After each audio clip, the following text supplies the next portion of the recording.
This is our second forum for school board candidates. I would like to introduce Becky Burke, who is going to be our moderator for the evening. She's going to go over some ground rules and give some candidate instructions as well. And I just wanted to mention that Becky is currently our moderator. She did not sign up for a second term as moderator. We don't have anyone that signed up for a second term, but I think Becky would entertain some kind of a write-in. If she was written in, I think she was. Seriously? And good evening. Yeah, seriously. I am not campaigning. I am not campaigning for it right now. I didn't put my name in for a reason. I know. Okay. Thank you. Can we all rise, please, for the Pledge of Allegiance?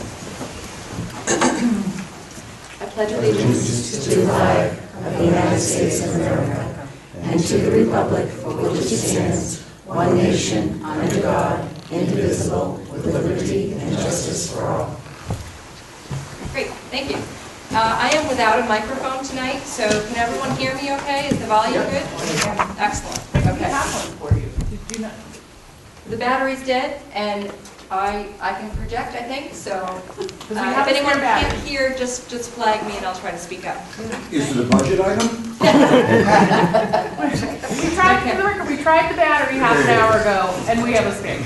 Just want you to know, library's prepared. All right, good evening. Thank you all for coming out for the forum.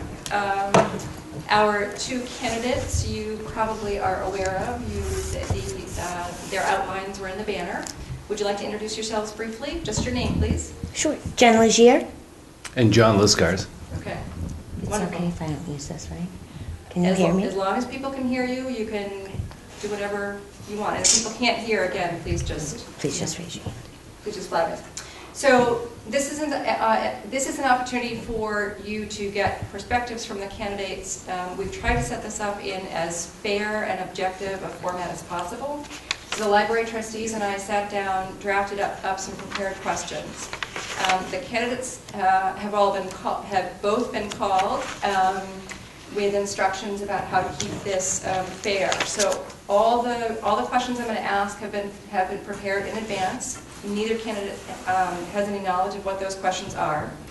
I'm going to ask the same question of every candidate with maybe one or two exceptions. The time limit will be announced in advance of the question. And I will be keeping time up here, and I will keep strict time limits. They know that already. I will signal you when we're getting close to the time limit, and I'll alternate the order so that one of you doesn't always go first or doesn't always go last. And at the end, each candidate will have 3 minutes of kind of open free speech to talk about whatever it is that is important to them that they want to emphasize. I would encourage both candidates to present your own views and not compare or criticize another's views. This is about getting your views adequately across to the people here, and it's hard to understand where you are if your comments are only about what your opponent is proposing. For the audience, the prepared questions were designed originally to take up basically most of the allotted time. Given the fact that we now have 2 candidates instead of 3, we may have some extra time. If you're interested in submitting a question, that is fine. We are not going to take verbal questions from the audience. There is paper in the back of the room. You can write out your question, and if you would hand it to Tammy Hooker, if you don't know who Tammy is, she's waving her arm back there, and she will get it to me.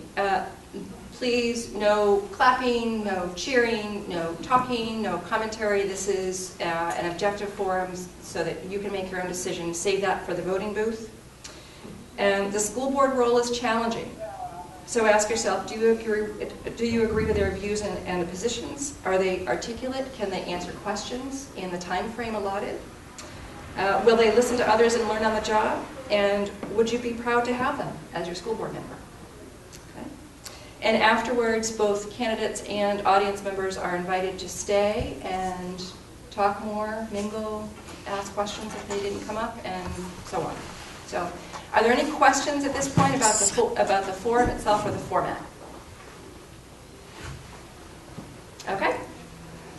Then we are going to start with Jen. Jen, this is a 2-minute question. What motivated you to submit your name as a candidate for the school board this year? I started, well, my name is Jen, and I started to attend the meetings and get really involved come September, and it's just so important that I couldn't not do it. I adore kids. Education trumps all in our family, and I think this is a really important position, and we need to advocate for the children. Are their speakers working, their microphones?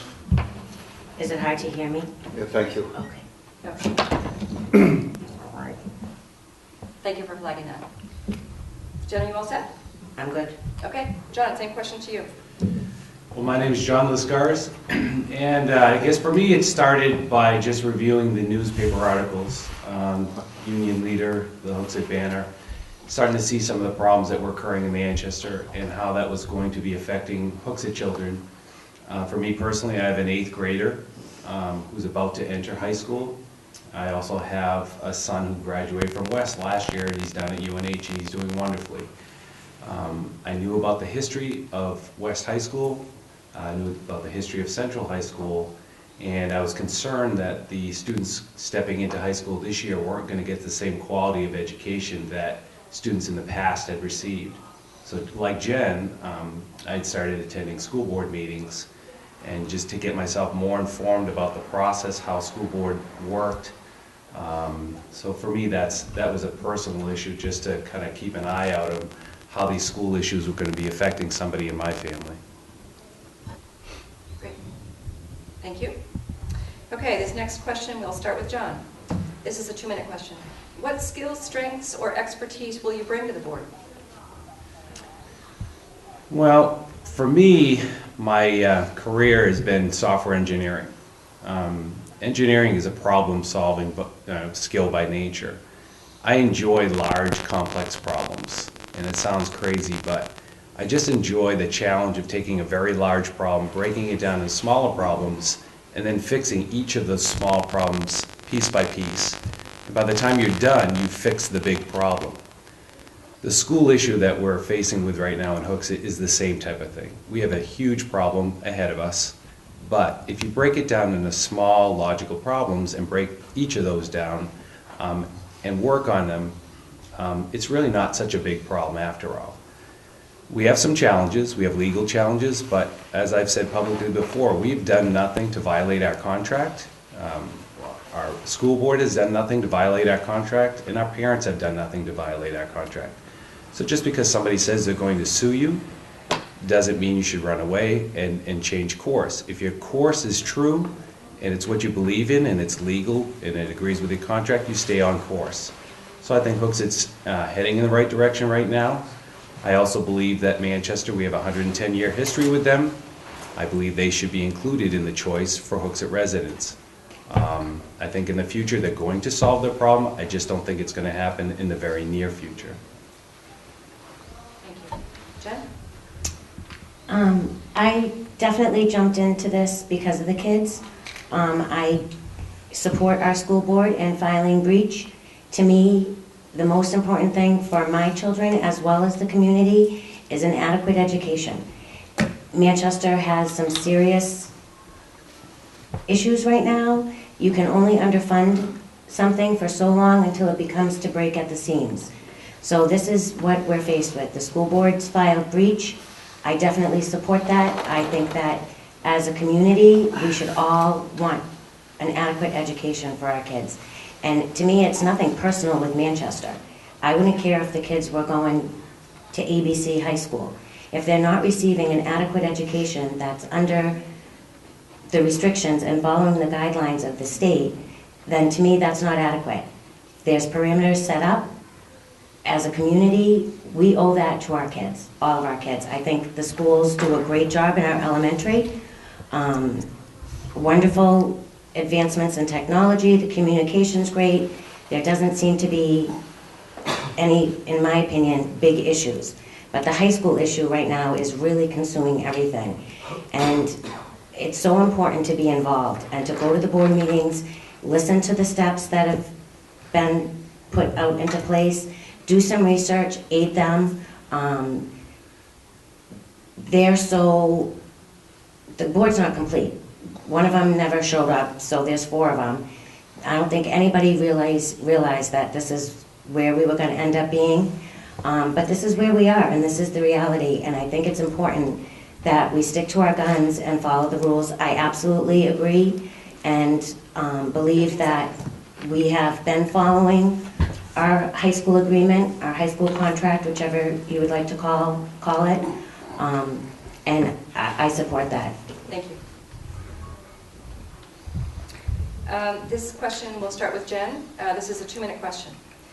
In the context of our current high school contract, are you in favor of Hooksit's policy granting permission to essentially any Hooksett high school student who requests to attend a high school other than Manchester, provided they meet the established criteria? Any? Okay. I definitely favor the JCB policy. I think it's a wonderful gift that we have for our community. There's certain procedures and steps that are required in order to use the JCB policy, and the steps and procedures that are in place, I agree with 100%. That's what I have to say to that. Okay. Thank you. John, same question to you. So the current policy, as Jen says, is JCB or JCA. JCB means you go in front of the board. JCA means you go through the superintendent. But the bottom line is it ends up at our board. Our board has to vote on every child, which they're doing. They're following the proper procedure right now. Overall, it's at least a safety valve for the children in the in what we're running into right now with Manchester. It gives them some option to go to a school of public choice, a public school of choice. Overall though, and I've said this publicly on the help group, JC policy is a discriminatory policy, and the reason it is because we'll take for example a school like Pinkerton. It's a pretty rigorous process that the kids have to go through to apply to Pinkerton. They have to give their grades and talk about what sports that they've participated in, what clubs, and what could happen is somebody could get rejected. Financially, it's not a fair policy either. If, let's say, you go to Bow and Bow's tuition is more than the tuition we're paying to Manchester, the family has to make up the difference. So it's financially discriminatory to families. Is nothing at all if you think about special needs. There's no guarantee if a special needs student wants to go to a school with JCB that they're guaranteed to be accepted at that school. Again, it's discriminatory. So to me, the only true way to go at it is contracted choice with multiple schools. Contracted choice would be first come, first serve. It doesn't matter if you're a star athlete, if you have special needs, if you were or were not involved in a club. It's first come, first serve based upon limits in the school. Thank you. Thank you. Okay, John, we will start with you on this question. This is a 1-minute question. The language in the current high school contract requires school board approval for students to attend a different school district on a case-by-case basis. Please define your understanding of what constitutes case-by-case. Case-by-case is what it says. You can't take 10 students all at once and just give them a blanket approval. Each child has to apply to the superintendent or to the school board, and 3 criteria have to be met. You have to first make sure that the school you're applying to has room for you and they will accept you. That's number 1. Then you have to agree that you will provide transportation for your child because the town of Hooksett is not obligated or contracted to do that for you. And number 3, if there is a tuition difference, you have to pay that difference. So our school board is following policy. They're doing individual approvals, they're not doing group approvals, and each of the parents, unfortunately, has to do all the extra legwork for their child. They have to tour the schools, They have to help their child analyze each of the schools, and they have to make those decisions. This is really not what Hooksett wants to be doing, but we're forced to be doing it. Thank you. Okay, thank you. Jen, same question to you. Again, I do believe that our school board is following on a case-by-case basis. That's exactly what it is. I feel very grateful for the JCB policy. I personally don't think that it discriminates. Clearly, when a parent makes a choice to go outside of their contracted school district, they're willing to take on that responsibility. So the fact that going into this as a parent, there's no surprise. The policy is clearly written out. It says you're going to be solely responsible for transportation as well as any additional tuition. And again, for me, education trumps all. That is the least I can do for my child, because my choice right now is an education that is not meeting state standards. Thank you. Next question is a 2-minute question. Jen, we will start with you. Did you agree with the Hooksett School Board's decision to send a letter of breach of contract to Manchester? Why or why not? And please be specific. I absolutely did. I do. Our contract is very clear. The state has set parameters in which education is to be adhered to. There's many bases that it's not according to our contract. One of them is class size. Granted, that is only one. But the state has set that class sizes cannot exceed 30 or 24 in a lab situation. Last semester, it was over 30 classes that were having this. Second semester, it's not looking any better. 33 classes over that state mandated, 9 labs. And this is just not like a contracted issue. That's a law that the New Hampshire Department of Education put out there. It's law 307.16. It's not that Hooksett as a community is squawking because our classes are too big. Those are the parameters that are set for an adequate education. I did bring forth to the board the class cap policy that Manchester's currently working on, which is crazy. They set a policy to set their class at 30, which it's already state mandated to do. Within that policy, they're going to either drop classes that are 15 or fewer or go on to a VLAX. And in the minutes of the instructions committee, Brennan already admitted that the high schools are 10 teachers short to meet state standards. That if they enact this policy right now, they can't even adhere to it themselves. So Manchester's issues are beyond class size.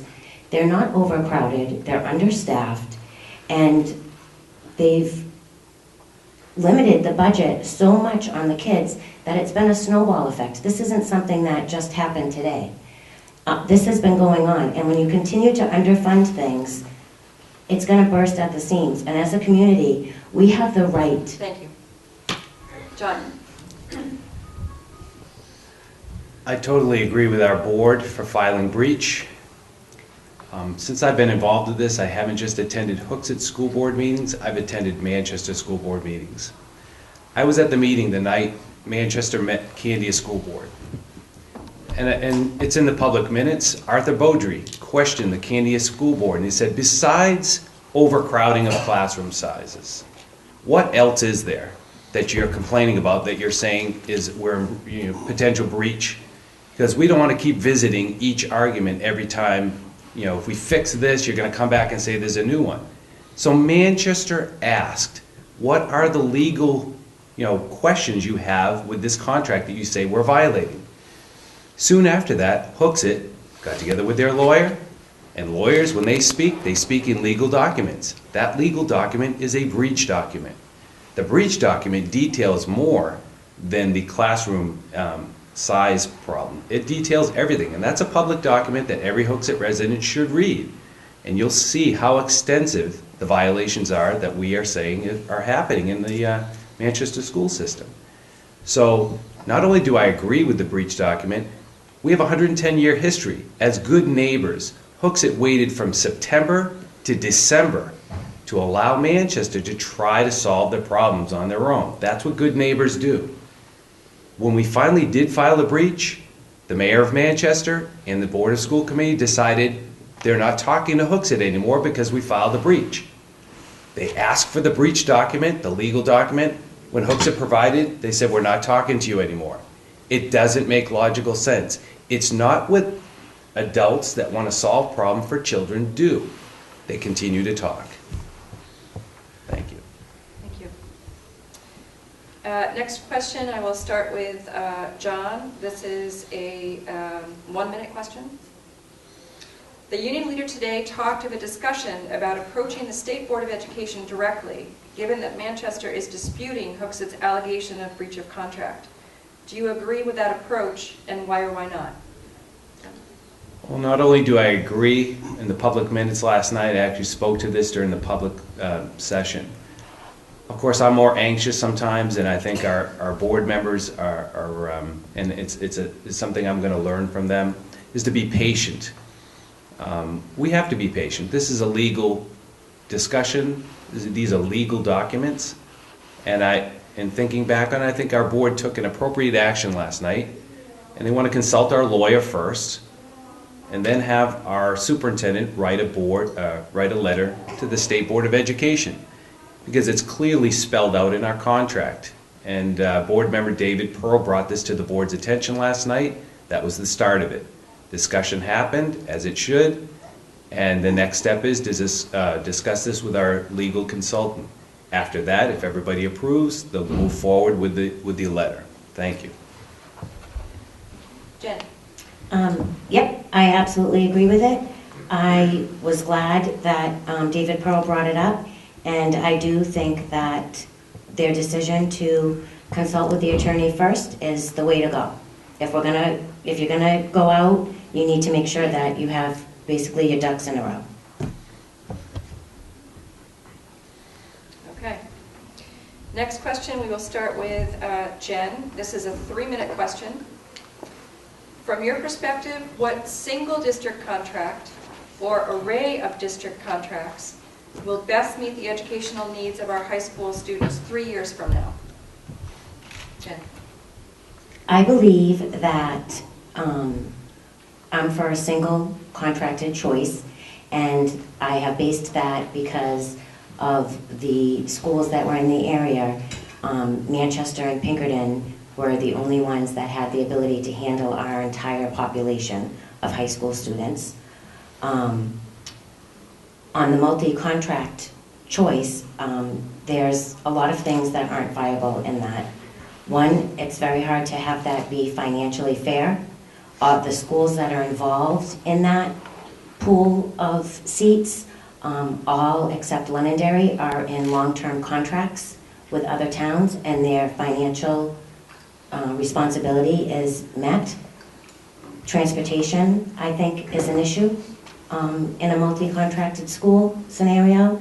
And again, for me, it's an adequate education. And right now, we're not receiving that in Manchester. So I am definitely 110% for a school that can handle that.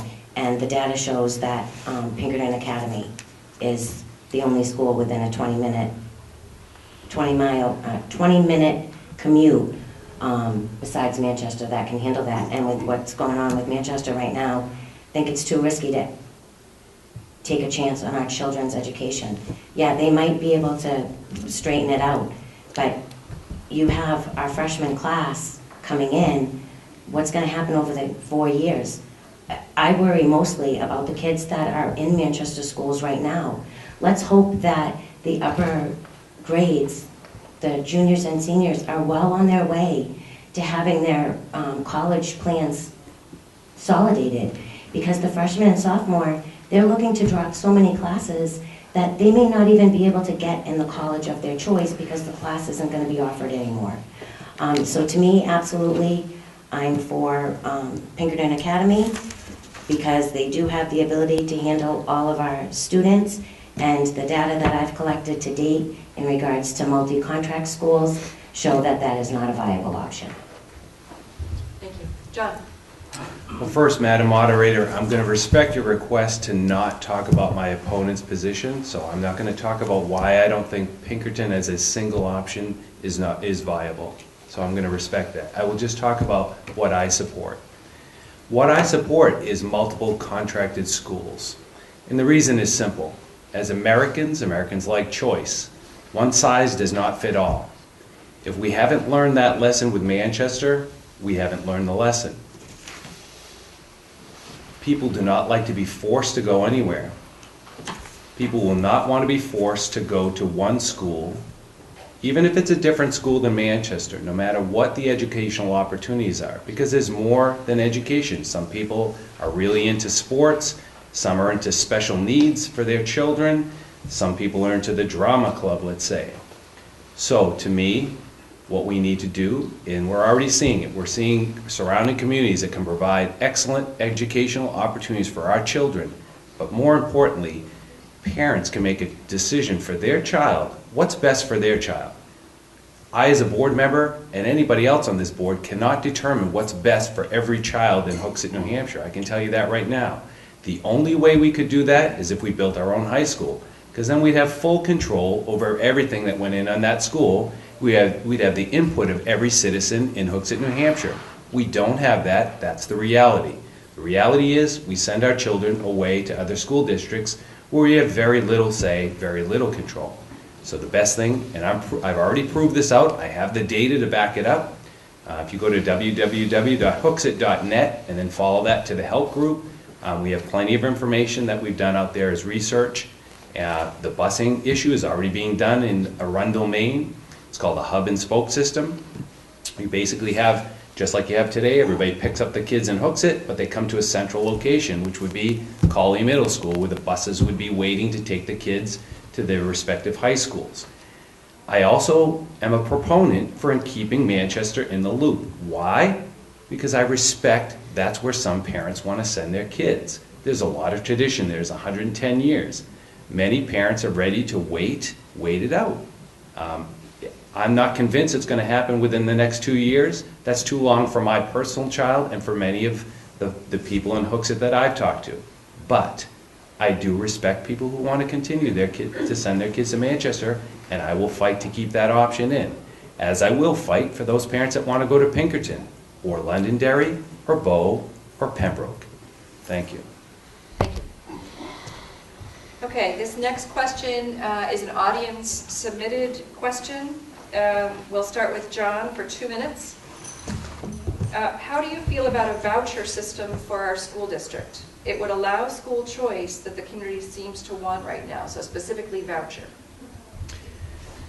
The voucher system, I'll be honest with you, I don't know a lot about it. Conceptually, I like the idea. The thing is, I believe with Hooksett students, I believe we need contracts, because contracts guarantee certain minimums. They basically guarantee students will get accepted to schools. I'm not sure that a voucher system would. A voucher system would give you flexibility and able to take that money and go around to a different school with it, but then there's no guarantee that child's going to be accepted or admitted. Again, discriminatory practices, however you want to call them, if a child can't make it in because he's not the star on the football team, because he's not the A student in that school, is discriminatory. So I think the best thing to do for Hooksett children, and that's what my job would be, is to stand up for Hooksett children. And I would stand between the Hooksett children and any person or government body that wants to prevent them from having an exceptional education. It's that simple. But the bottom line is, I don't think vouchers would do it. There wouldn't be enough guarantee. The flexibility of the money, the spending would be there, but the guarantee for our Hooksett students wouldn't. So I guess I'm saying I wouldn't really support it because it wouldn't guarantee enough for our kids. Thank you. Jen? The voucher system, I will say that I don't have a lot of personal in-depth knowledge about. What I do know of the voucher system, I'm just not sure that it would work. In regards to, we have many schools that are interested in us, but we're such a large community that you run into the issue of seats. So I'm not really sure how that would play out. I'm for a one contracted choice, and I think that when you have the ability to pull out the data and look at the data, I think that our school board's going to find that is the option for the community as well. Okay, thank you. This next question will start with Jen. This is a 2-minute question. The school boards of Hooksett and Manchester have both declared that the other is in breach of contract. While this is sorted out, how should Hooksett protect the needs and interests of the students who are currently attending Manchester schools, as well as students currently attending other high schools with Hooksett school board approval? Okay, so first I'll tackle the Manchester part, and then I might have to ask you to remind me about the second part. Again, I had mentioned tonight that my main concern is the kids that are in Manchester right now. I think that the school board is doing a great job at being aware of what Manchester's doing, trying with community assistance as well as their own stick-to-itiveness to make sure that we have a handle on that so that our kids that are there now and enjoying themselves are getting an adequate, to the best of our ability, an adequate education. I think keeping an eagle eye and being in front of Manchester and making sure that they know that we're aware of the situation. And then the second part is how would you protect the students who are currently attending other high schools with Hooksett school board approval? So to date, in the past 4 years, there's 37 students that are out in different districts. And there is a committee called the High School Assessment Committee, and they have gone out and done different reports on the schools to check in with the kids, and that was provided to us at the school board meeting. Thank you. John? Can you repeat the question one more time? Yes, I can. The school boards of Hooksett and Manchester have both declared that the other is in breach of contract. While this is sorted out, how should Hooksett protect the needs and interests of the students who are currently attending Manchester high schools, as well as the students currently attending other high schools with Hooksett school board approval? All right, thank you, Becky. For me, one thing about running for this position is I've got a lot of chances to get out and meet my neighbors. When I say that, I don't mean the people that live right next door to me, people in the community. A lot of those people that I've been talking to have students that are at West and at Central currently. And I try to find out what's on their minds too. They hear me talking about contracted multiple school choice. And the biggest concern on their minds is, will their child be able to finish at Central or West? And I can tell you right now, people, they're guaranteed to finish at those schools. So why is that important? Well, we do talk about all the deficiencies in Manchester, but when you look at the human aspect of it, which I think Manchester forgets a lot, they look at these kids like they're numbers on a spreadsheet. When you get into a high school as a freshman, you finally make it in, you start making some friends, it would have to get pretty darn bad for you to want to leave that school and that community. And I think as a community, we have to understand that. So, are there problems that they're experiencing? Yes, there are. Are they reporting them to us? Yes, they are. Are they ready to leave? That's going to be very tough for them to leave. Even if it's a great school like Londonderry, Pinkerton, Pembroke, it's just not in their cards. Once they're into that high school community, they're going to stay there. So I think we'll be able to protect them legally by making sure we keep Manchester to the contract that we have an agreement with, which is what our school board is currently doing. They're pressing them for minimum state educational standards, and it's sad. We are pressing them for minimum state standards, not exceeding them, minimum. But that's it. And legally, I would just make sure we keep following the contract. Thank you. Thank you. This is the last question to deal with the high schools. This is a 1-minute question. John, we'll start with you. What steps, if any, would you take to improve relations between the Hooksett School Board and the Manchester School Board? Well, I can tell you this, on a personal level, I've attended Manchester School Board meetings as a citizen, and I've reached out personally As a matter of fact, I reached out personally with a 7-step plan to the mayor. One of those steps that was in there was asking him to go to the commission, the charter commission, and ask to have representation for Hooksett on their school board. That's the one thing that the mayor enacted upon. And I watched the video the night that he actually asked for that representation. I really think that that charter commission is going to approve that, and I think you're going to see, for the Manchester and Hooksett relationship and improvement, that we will actually get a seat on their board. So communication is number one. Hooksett has constantly tried. Our board has done a great job at reaching out to Manchester to communicate. They've never, ever said they wanted to stop. Manchester has said they want to stop. Thank you. Jen? I don't think that Manchester is going to give us a seat on their charter. I think that they're very much against that. I think that in hearing the mayor speak as of today, they would like Hooksett to be attending the meetings, and we have that option. We have a voice, we just do not have a vote. It is very hard to settle anything when you have two parties and one doesn't communicate. I definitely think that our school board is on the right road, the right path. It's a difficult time, you stick to it, you follow the rules, and we'll end up getting to the end, but I don't foresee any great changes on Manchester's side. The only thing they'll talk to us is if we pull breach, and I don't support that either. Sorry. Thank you.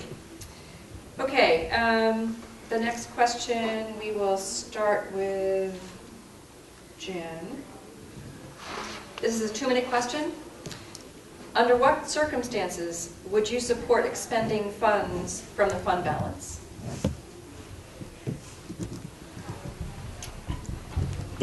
I'm not really, I don't have a great understanding of the fund balance. I'm not sure why we would hold monies back.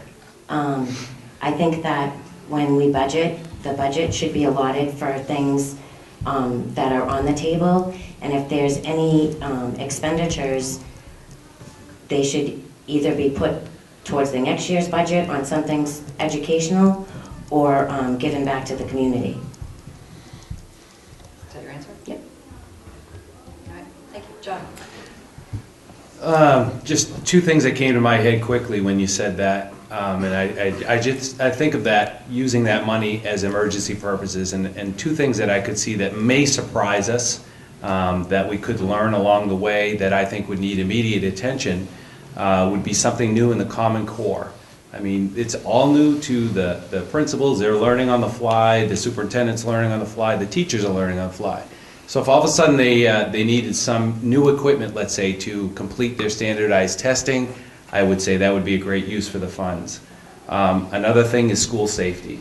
I mean, what happened this year with Sandy Hook Elementary shocked our nation.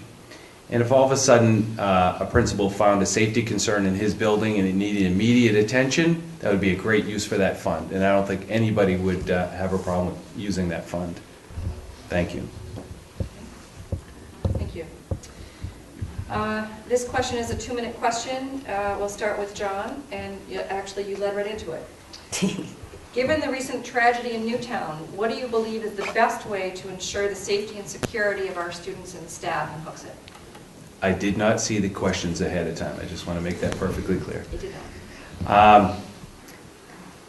Basically, as a school board member's perspective, I would rely heavily on our principals. Our principals are right there in the front line with our teachers. They're going to know whether they have safety concerns in their building. And my hope is they would bring that through the proper chain of command, up through our superintendent, who would bring it to the school board's attention. And I can tell you this, if it's a justifiable concern, I really don't think it's going to be very tough for the Hooksett residents to turn that away. The safety of our children, the safety of our teachers, the safety of our administration, and the overall safety of our schools is paramount. And the shocking experience our country had recently is what set that precedent. So I would rely on our principals. They are right there on the front line with the teachers. So the information that comes up from them is what we would rely on. Jen? Yep, absolutely. Safety for our children should not be compromised. I think that our town and school systems have done a great job.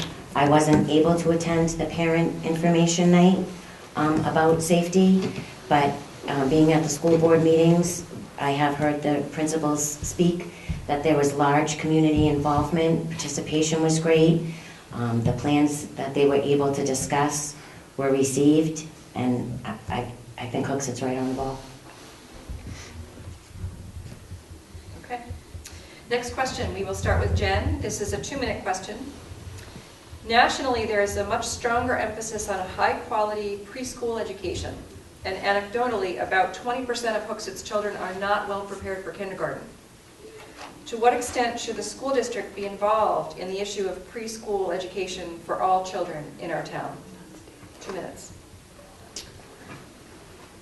I'm huge for the kids. I love the idea of preschool.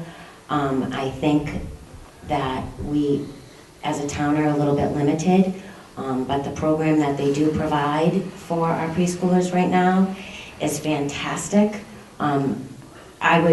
Ideally, I would love to see a full-day kindergarten. I think that would help with the kids that don't go to preschool on a private basis, to make sure that they're up to speed and passed with a full day. That's it. Okay. Thank you. John? As a school board member, I think that the tough challenge is always to budget or to balance budget requests. And I mean, ideally, we'd have a computer, laptop in every child's lap. We'd have preschool, we'd have kindergarten, we'd have everything. But we have to balance the needs of the community as well. And it's tough times out there right now. A lot of people are struggling. So we have to be financially conservative. At the same time, though, making sure that every child in Hooksett has the best educational experience they can. So would I like to see preschool included? That'd be an ideal situation, but I really don't think I'd want to force that onto the taxpayer. That's just being maybe a little conservative, but I think it's also being realistic, especially in the tough economic times we're experiencing right now. Thank you. All right, the next question, we'll start with John. This is a 3-minute question. If you are elected to the school board, what behaviors will the public observe from you when you are inevitably confronted with a hostile question or criticized for your views? Well, I have experience on 2 boards so far. I was the president of the West High School Booster Club for 2 years. And I was also the secretary of the Hooksett Little League for 2 years. In both of those experiences came under some pretty hostile fire from concerned parents. And when you're on a board, you do act differently than you do when you're just a common everyday citizen or an activist, if you will. And so I know the difference. I know how to act responsibly on a board, and I also know how to act as an activist. They're 2 different scenarios, and you have different leverages that you can apply as an activist versus a school board member or somebody that sits on a board. So the bottom line is it's about respect, it's about listening to the citizens, whether you agree with them or not. And as I've said publicly, if you look on my website, it may come a point where I disagree with the majority of Hooksett residents, but if that's really what the pulse of the Hooksett residents are, I have to vote with the majority of the Hooksett residents, even if it differs from what I believe personally. That's the difference between being on a board and being an activist. Thank you. Jen, same question to you. Okay. I don't think there should be a difference. I know that I would act as a school board member the same way that I have been conducting myself in the past 5 months at school board meetings. To me, there's no difference between this Jen or a school board Jen or a mom Jen. I think that it's so important that we have a voice for our children with balance, and that at the end of the day, you're good with who you are. And I can say that in all this craziness, from day one, I have been very good with who I am, and I think that speaks volumes. All right, thank you. Next question, we'll start with Jen. This is a 3-minute question. Current school board policy states that, quote, all official communications, policies, and directives of employee interest and concern will be communicated to employee members through the superintendent, end quote. How would you interpret communications, and in what way might you alter or clarify that policy? Okay, I don't mean to giggle, but we've been dealing with this at the school board meeting, so I've been listening for a while. I absolutely agree with the policies that are in place. I think that they're set in there for a reason. They've been recommended by the different school boards on how we should promote our business. I think if, as a parent, you have a concern with your teacher, I think you can absolutely reach out as a parent. But if you are a school board member and you're trying to receive some type of information and you reach out as a school board member, then those communications should go through Dr. Littlefield. I think as a community, we're really very fortunate to have Dr. Littlefield for our superintendent. He's a really smart guy. We need to use him in the capacity that he's there for, and I 110% agree with the policy that's in place right now. I don't support any changes, and I've actually been talking about how it drives me nuts that we use social blogs to put out school board information. So I guess you would call me very old school on that. I think there's a way that it needs to be done. That's the way it's done. We have a school board meeting, a school board website.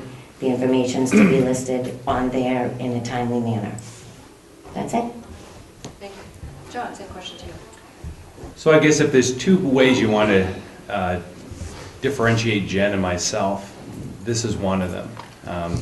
Multiple school choice and single school Pinkerton only, that's one. Communication.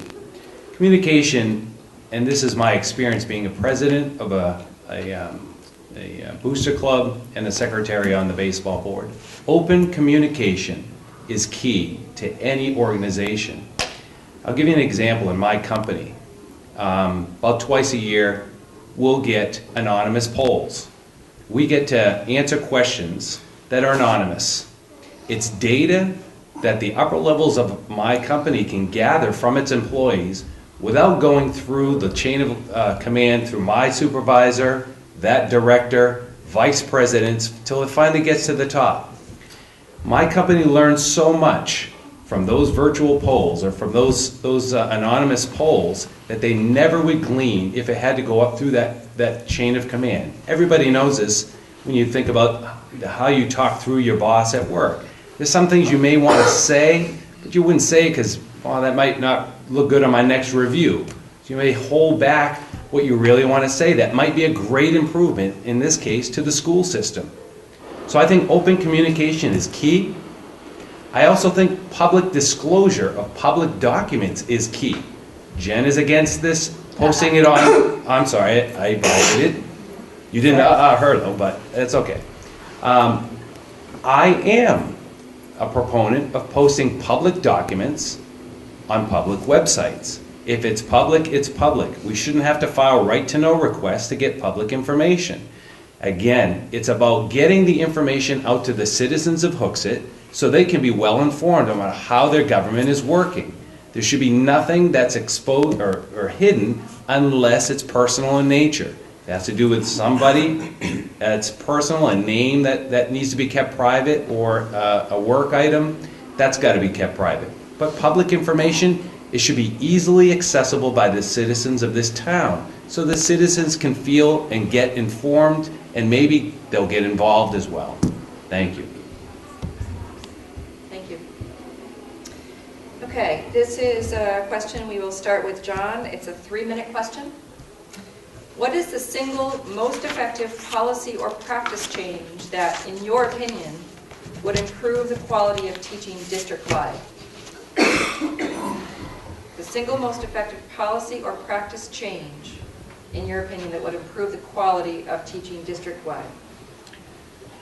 Well, I think this is a big one that's coming up right now, and it's Common Core. There's a lot of learning that has to be done for Common Core and how it's going to affect our children, our students. So I think the biggest policy change, or it's a big policy decision that's being wrangled about on our board currently, is not to bring in another level of administration to do Common Core. I think we have some of the best professional teachers in Hooksett, and I think collectively they can research and develop the Common Core practices they're going to use in their schools. They are on the front line. They get the feedback immediately from the students, and if they need to make adjustments, they can make adjustments. They're led by some of the best principals we have. Everybody has great experience with the Hooksett principals.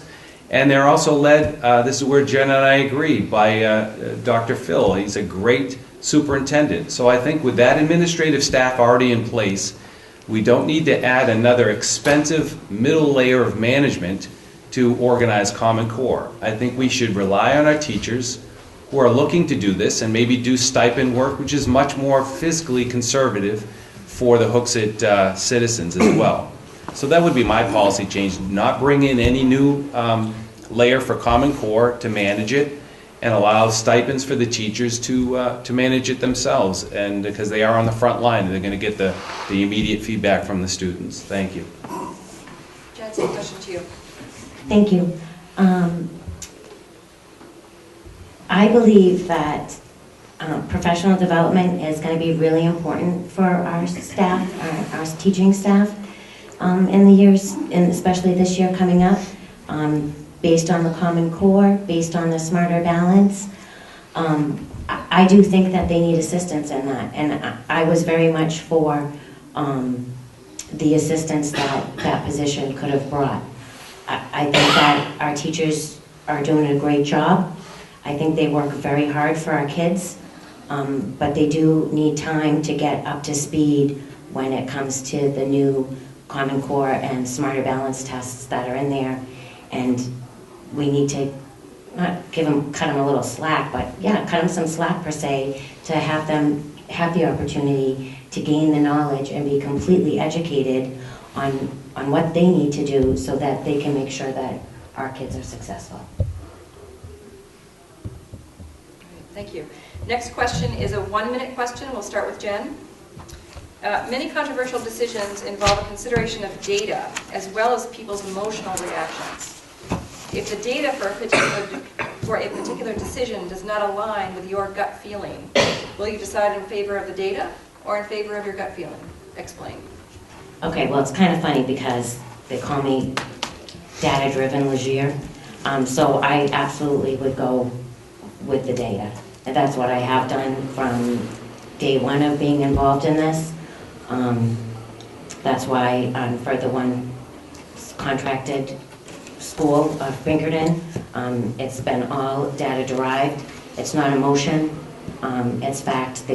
All the data has been presented to the school board. It's not based on something else in a different state. It's based on the reality of today. Thank you. John, same question to you. I met recently with the Hooksettites. It's an elderly group in Hooksett. So if you run into them, you can ask them if I said this to them. I have a proposal that some of the contentious arguments we have on many of our boards in this town is not because of the people that are on the boards. It's because of the data that they have before them to make their decisions on. So a lot of the arguing that goes on at our town council, at our school board, it's not really the people who are involved, it's not really their fault. They're trying to make decisions on limited amounts of data, maybe by their own, or maybe the close circle of friends or family, 10, 20, 30 people maybe. In a town of thousands, that's really a small data sample. So my proposal is to generate a data collection system and collect that data, and so all of our town council could use it, school board could use it, and I definitely agree on data-driven decisions. Thank you. Thank you. Okay, the next question is for John. We'll start with John. This is a 2-minute question. The New Hampshire School Board Association provides guidance to school board members. One suggested provision says that once full discussion has occurred and a board vote has been taken, individual board members should not publicly undermine the decision, even if they disagree with that decision. What are your views on this? I agree with that. Again, when you sit on a board and you have your debate publicly in front of the public, and you come to a decision, you come to that decision together. Even if you disagree at that time with your vote and you get voted down, it's a board's decision at that point, and you've got to move on. You can't take it personally. And again, if we have the data, again, a bigger sample of data, my vision is if you have a board of 5, you have many more 5-0 votes. I can't tell you, and I challenge Jen or ask her, she probably feels the same way. When you see 5-0 votes, it's a great feeling sitting in that audience. And I'm hoping you agree with me. When you see that the board vote 5-0 on something, it just makes you feel great. It's like a great community experience that they're collectively coming together, making a decision for the children of Hooksett and moving forward on it. It's the nights when you see the 2-2 or the 3-2 votes that there's contention and discussion that goes on and on and on. It's tough to watch. So again, if we have more data to make our decisions, everybody will see that data. I think it'll be easier for us to come to decisions together collectively. 5-0 votes, maybe 4-1 votes is going to be more the norm of the future if we have bigger data samples to go by. The problem right now, we have very small data samples, and I think that's where most of the arguments come from. Thank you. It's you, Jen? Yep, I agree 110% that the board needs to stand as one. I believe as a school board member, you're 1/5 of the board. As for more data and contention on the board, I think that our school board functions very effectively. That anytime you have a group, you are going to have opposing positions. But if you've seen it, especially in times like this with the Manchester High School, they buckle down and they're getting the job done. And they need community support to do this. And it really is unfortunate that as a community, we don't show up to the school board meetings every other Tuesday. So I think 110% the board stands as one, and I think that our school board does a great job of that. Thank you. Thank you. This next question, we'll start with Jen. This is a 1-minute question.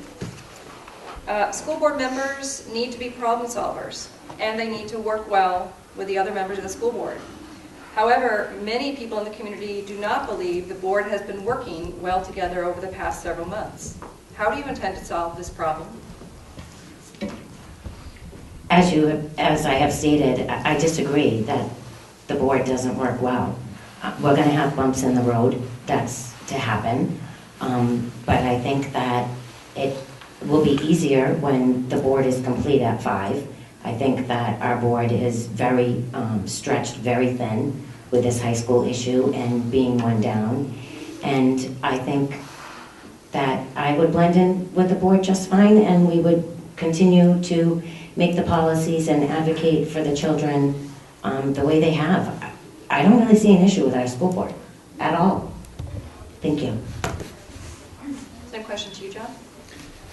So I am a problem solver by design. I mean, I'm an engineer. That's what I do for work. That's what I also do in my personal life. And I work well with small groups.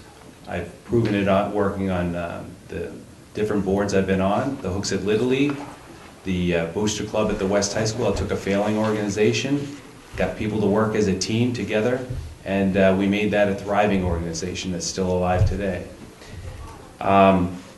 I don't know, maybe I'm looking at it differently, but you can review the videos of our board. And many of the nights, the board goes into long discussions over some small topics.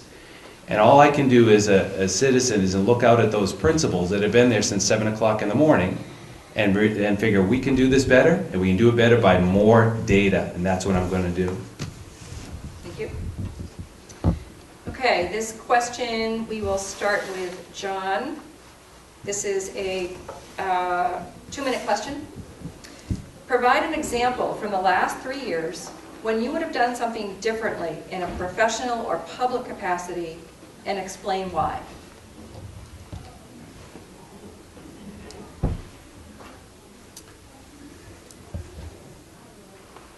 Probably, if I had to look at something, I would say when I started with the, as a president of the Booster Club at West High School.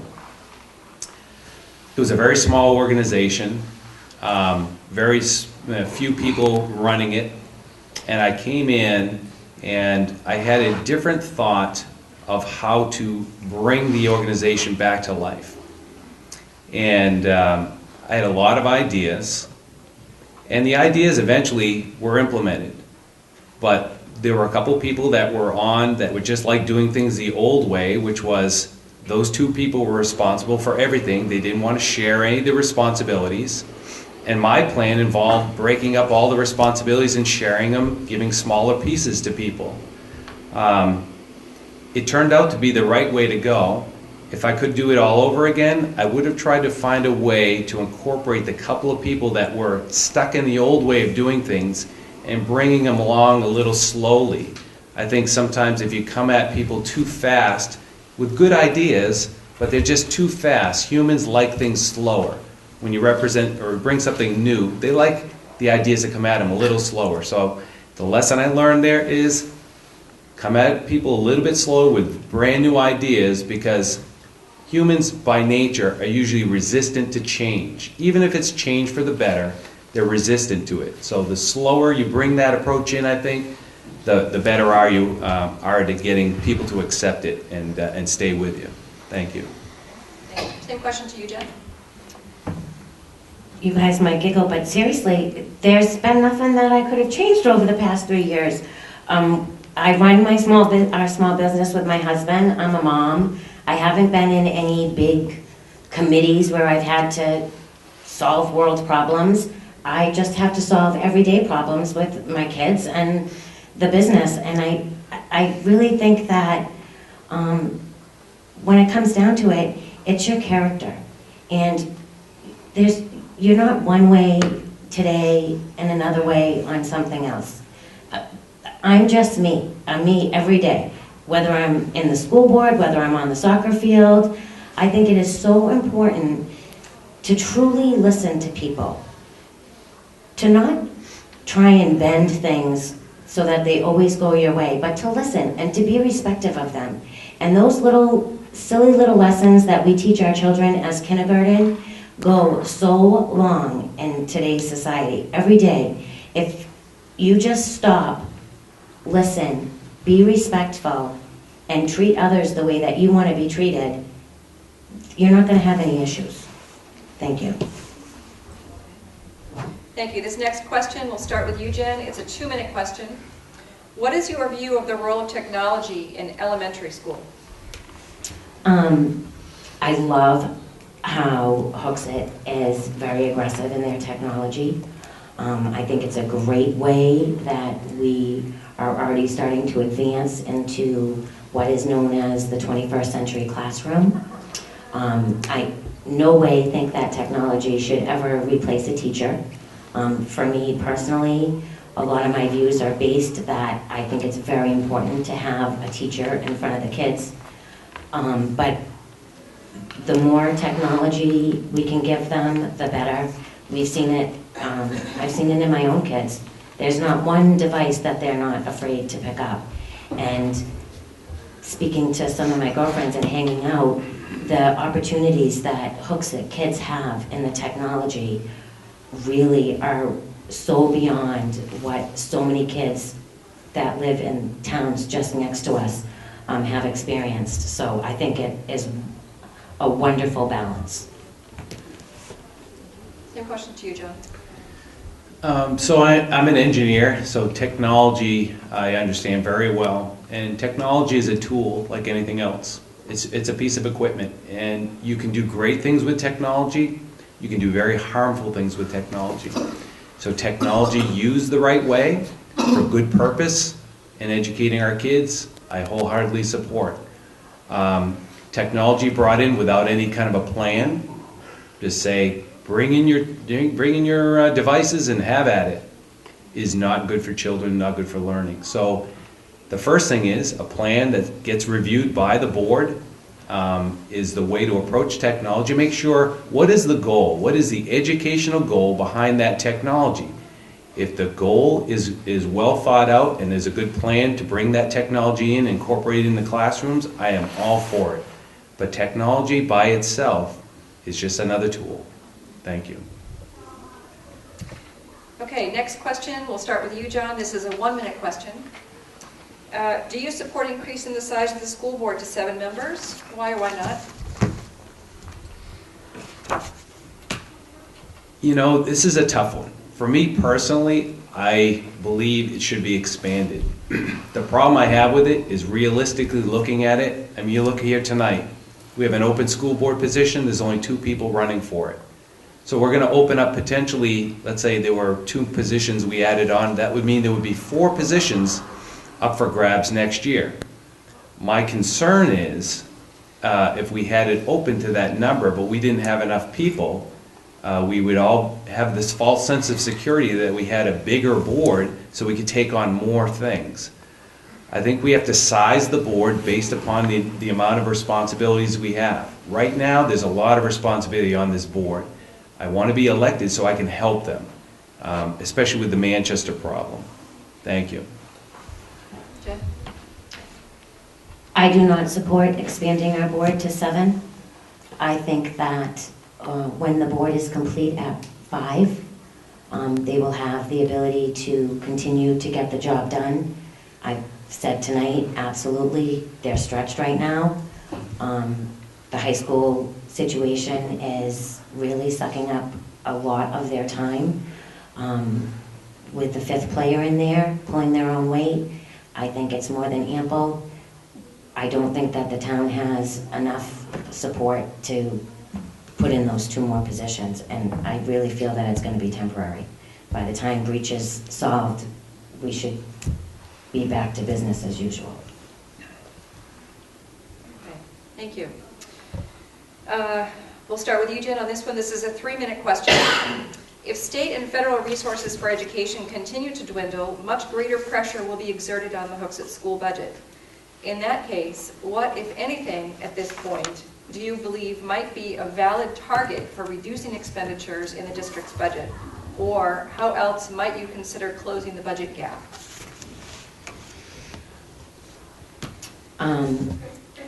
I don't really have the answers to any of those questions, to be quite honest. Sitting in the school board meetings, they have definitely discussed different opportunities of, well, we need a new parking lot here, we need a new parking lot here, let's put this half for 2013, let's put this half for 2014. So I really feel you need to do the best balancing act that you're able to. I think what I've seen is that they have a good grasp on what the expenses are going to be. The ones that are in question, they've moved around. But it seemed that the principals and the school board worked very well and came together with a budget that they didn't really have seem to have difficulties with. Now that it's moved on, there's some difficulties, but I think that you just, as a community and all of the people that volunteer on the different committees just have to take in the fact that, where everybody is financially these days and what we can do and what we can't do. Again, for me, education trumps it all. So I think that there's definitely a balance that needs to take place, that you can make sure that we continue to fund. I personally, or as a school board member, I'm not really interested in living in a community that works to meet state minimum standards. I think that our kids truly are our future, and that the more we invest in them, the better off we are going to be as a community, because it'll all work itself out. There does need to be a balance. I'm not saying that all the money should go to education, but from where I've sat and what I've seen, it hasn't been a big struggle on the school board side. I have not personally sat in a budget committee meeting, so I don't know if they've had more struggles, but what I've seen for myself, there hasn't been many struggles. Thank you. Any questions, you, John? Well, with budget issues, I mean, the big thing you have to remember as a board member, I believe, is that there's two sides of our community. There are the parents that have children going through the system. You also have elderly, though, that are on fixed incomes. And you also have to realize it's a tough economy out there. So if we do have budget struggles, I think the first line of defense is you go to your principals. Those are the folks that know where the money's being spent. They know where some of the programs might be able to trim back a little bit, save some of the money in the schools, and see if you can recover the budget that way. I'll tell you right now, I have experience doing this in Manchester as an activist. They keep complaining they have no money over there. I've done the research. While we've been experiencing this problem, I found pockets of money in that government, and I pass it on to the mayor and the superintendent. They've taken no action on it, but there's money that are in different parts of the city government, just like I'm sure there's some in our town government that we could find as well if the going got really tough. It's basically adults coming together, finding the resources to make children the #1 priority, if that's what it takes. Thank you. Thank you. John, we'll start this question with you. This is a 2-minute question. The public rarely shows up to school board meetings when things are going well, and they frequently show up when there's a controversy. What specific steps would you take to ensure that parents and the public are proactively informed and constructively engaged in school board decision-making throughout the year? Well, again, we always go back, in my opinion, to communication. The more open the communication is, the more public the documents are made, the more you're going to get people involved. Early October, the school board is having trouble trying to figure out what's the pulse of Hooksett on the high school issue. I founded a group called HELP. It was a virtual communication arena. Now, do we have some contentious debates out there? Sure we did, because it was a personal issue for people. They took their stands personally because it affected their child. As a group of parents and taxpayers, did we accomplish a lot together? Yes, we did. Did we find out a pulse of Hooksett, what was important to them? Yes, we did. The bottom line is communication is key. The more public you are, the more open your communication is, the more you include the public, the more participation you're going to get in the end.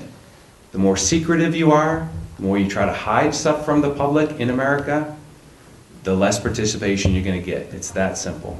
Thank you. Question to you. Thank you. Yeah, that's tricky because, like I said, I've been participating since September, and it's like, where is everybody?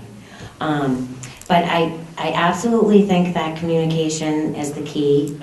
I said that this evening. Everybody has to be communicating to solve.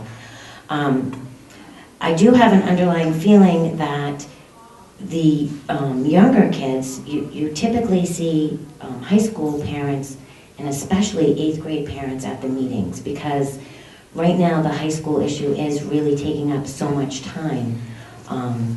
But it's really difficult to get the younger parents to come to the meetings because I really think they don't think it's going to affect them just yet.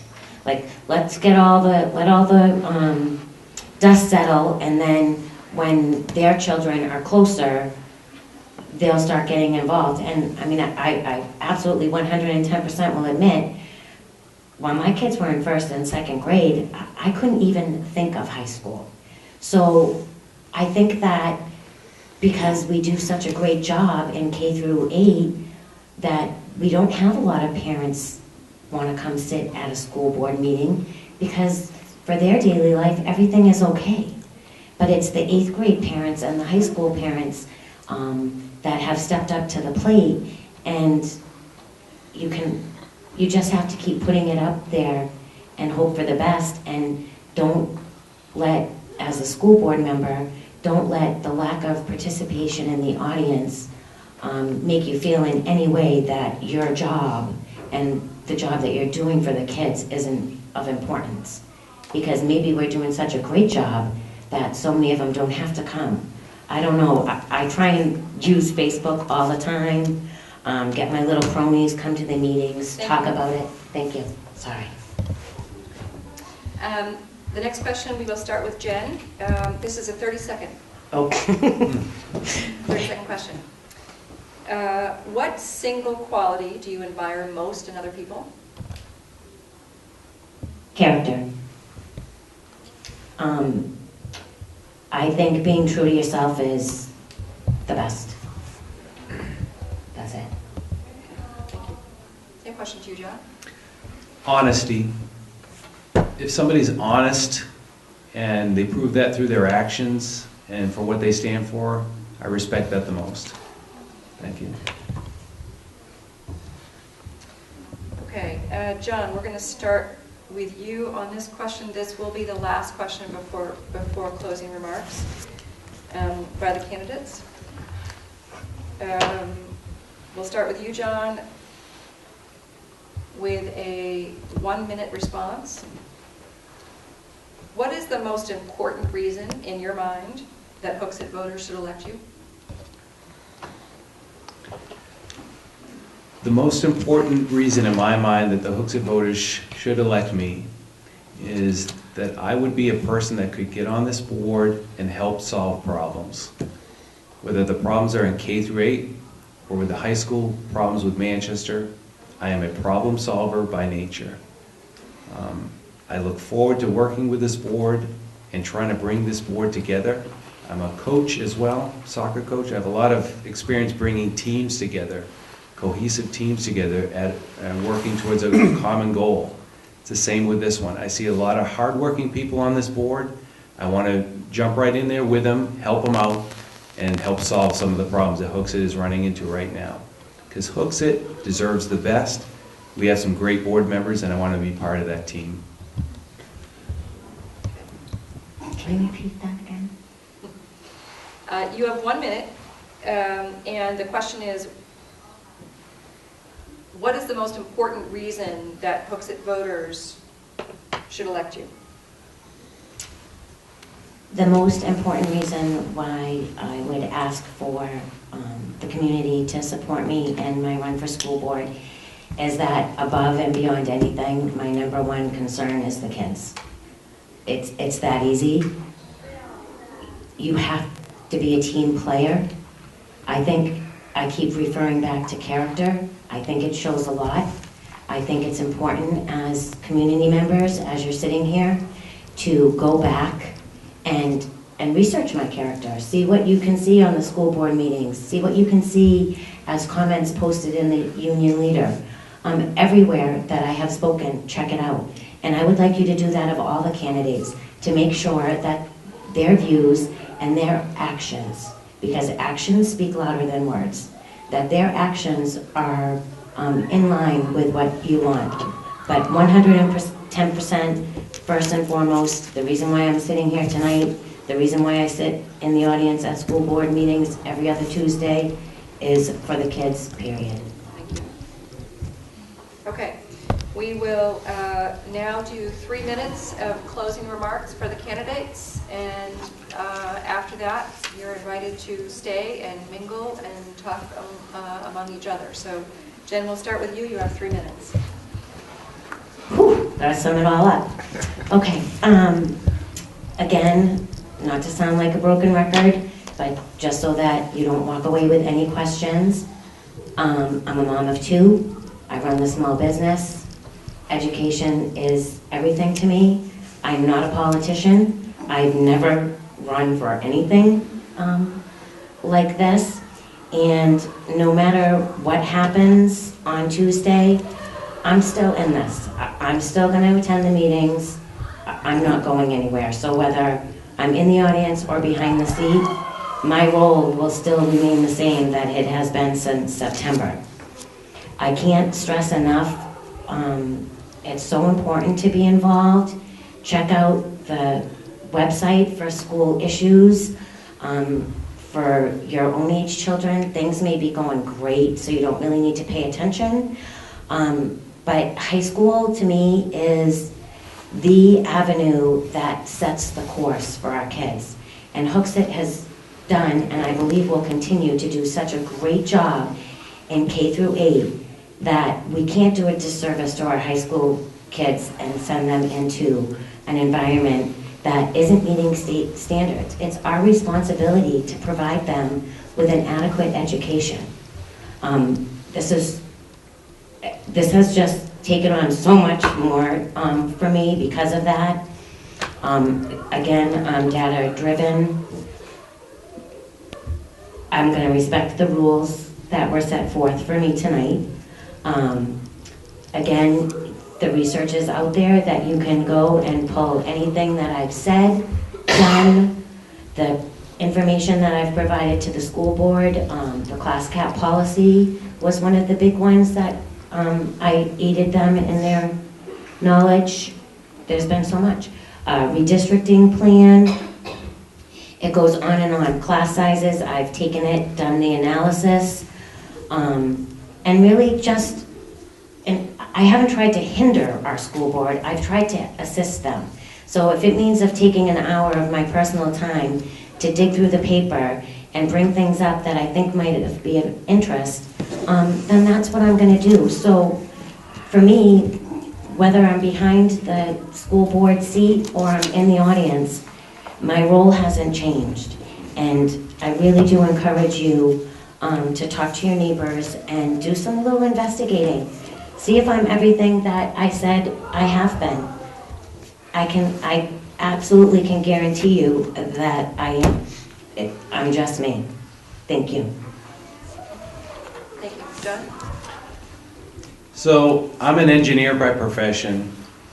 I'm a sports coach by choice, and I'm a problem solver and a leader by nature. If you want to learn about me and my platform, my position, anything politically, I'm not a politician, but everything is out at www.hooksit.net. You can find all the details out there. You can research my history as well. You can look at my interview that was done with NHPR, and you can find out about what a father will do and a Hooksett resident will do to stand up for Hooksett children. He'll go face to face with the mayor of Manchester to make a point, to shine light on a problem that's occurring and happening to Hooksett children. There comes a point in your life sometimes you have to say, what am I willing to do? Am I willing to go out and sacrifice personally for my community and do something that's really outside the box thinking to continue to shine a light on a problem? I did that at Christmas time to deliver a 7-point proposal to the mayor. What did it do? It got right back the problem of the Hooksett children right back on the front page of the paper, because it was sliding off at that time, and the mayor was really happy about that. Out of that 7-point proposal, the mayor acted on one of those proposals. He actually proposed to the Charter Commission that a representative to the school board be added for the surrounding towns. So mission accomplished. I also founded the help group. It got people communicating with each other virtually. We had a lot of parents doing a lot of hard work out there that took a poll at our election, where we found out 95% of the people we polled in Hooksett wanted Manchester plus choices. That's my platform. I'm not doing this for myself. I'm representing Hooksett in the largest poll we've taken of Hooksett voters. And I'll continue to do that. I'll continue to look for larger polls of data. That is the only way this board can properly represent the majority of Hooksett residents. And I can tell you one more thing, and the last thing I'll tell you, if I'm elected to this school board, I will not let you down. Thank you. Great, thank you. Can we have a round of applause for both candidates, please?